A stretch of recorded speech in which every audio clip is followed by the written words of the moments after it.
Hi, welcome to ఏయుటీవీ. ఎంత పురోగతి సాధించినా కూడా భారత్ వ్యవసాయ ఆధారిత దేశమే. మెజార్టీ ప్రజలు సాగు రంగంపైనే ఆధారపడి జీవిస్తున్నారు.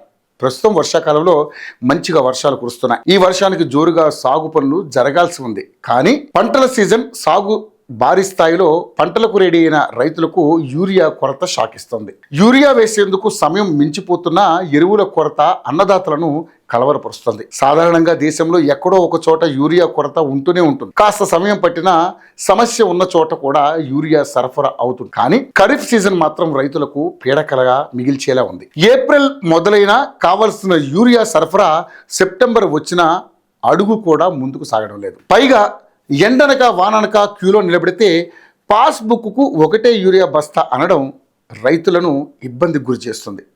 ఓవైపు సాగు పనులు చేసుకోవాలా, లేదంటే అన్ని వదిలేసి యూరియా కోసం క్యూలో నిలబడాలా అని రైతులు ఆగ్రహం వ్యక్తం చేస్తున్నారు. ఎంత జరుగుతున్నా ప్రభుత్వాల నుంచి సరైన స్పందన లేదని విమర్శలు వస్తున్నాయి.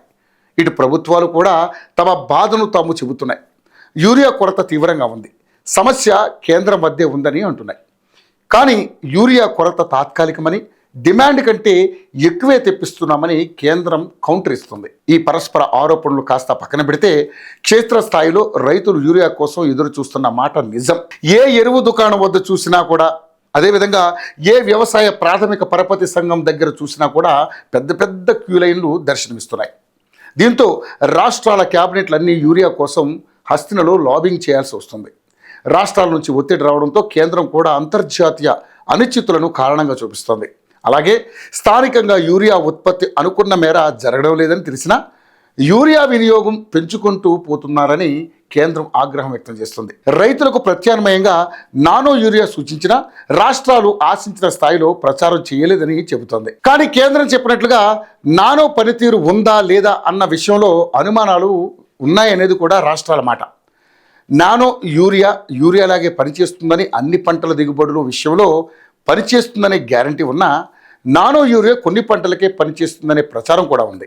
అందుకే రైతులు అటువైపు చూడడం లేదు. సాధారణంగా వరి, పత్తి పంటలకు దాదాపు 4 సార్లు రైతులు యూరియాను వేస్తుంటారు. పత్తి వేసిన 20 రోజుల నుంచి ఈ యూరియాను 3 లేదా 4 రోజులు వేస్తుంటారు. వరికి కలుపు తీసే సమయం నుంచి 30, 40, 50 రోజులకు ఒకసారి యూరియాను వేస్తారు. వరి పంట దిగుబడిలో యూరియా కీలక పాత్ర పోషిస్తుందని చెబుతున్నారు. యూరియా వేయకపోతే ఎకరానికి 15 బస్తాల దిగుబడి వస్తే, అదే యూరియా వాడితే ఎకరానికి 40 బస్తాలు దిగుబడి వస్తుందనేది రైతులు చెబుతున్నారు. యూరియా అధికంగా వాడడం పంటల విస్తీర్ణం పెరగడం కొరతకు కారణమని వ్యవసాయ శాఖ అధికారులు అంటున్నారు. కానీ వీటికి మించి జాతీయ అంతర్జాతీయ సమస్యలు యూరియా కొరతకు కారణం. ఏటా దేశం మొత్తంగా ఖరీఫ్ సీజన్ స్టార్ట్ అవ్వడానికి ముందే కేంద్రం యూరియాను నిల్వ చేసి ఉంచుతుంది. కానీ ఈసారి మాత్రం యూరియా నిల్వలు గతంలో పోలిస్తే తగ్గాయి. చైనా ఎరువుల ఎగుమతులపై ఆంక్షలు కూడా యూరియా కొరతకు దారితీశాయి. ఉక్రెయిన్ యుద్ధం కూడా యూరియా సమస్యకు ఒక కారణం. మన దేశంలో ఎరువుల కర్మాగారాలు ఉన్నా వాటికి సంబంధించి ఆశించిన స్థాయిలో ఉత్పత్తులు రావడం లేదు. దీంతో యూరియా సరఫరాలో కొరత ఏర్పడుతుంది. అంతర్జాతీయంగా యూరియా ధర పెరగడంతో దిగుమతులను తగ్గించుకోవడానికి కేంద్రం ప్రయత్నిస్తోంది. ఇందుకోసం దేశంలో ఉన్న ఎరువుల కర్మాగారాలు పూర్తి స్థాయిలో పనిచేయాలని కేంద్రం ఆశిస్తుంది. అలాగే లెక్కలేసుకుని దిగుమతులు చేస్తున్నాయి.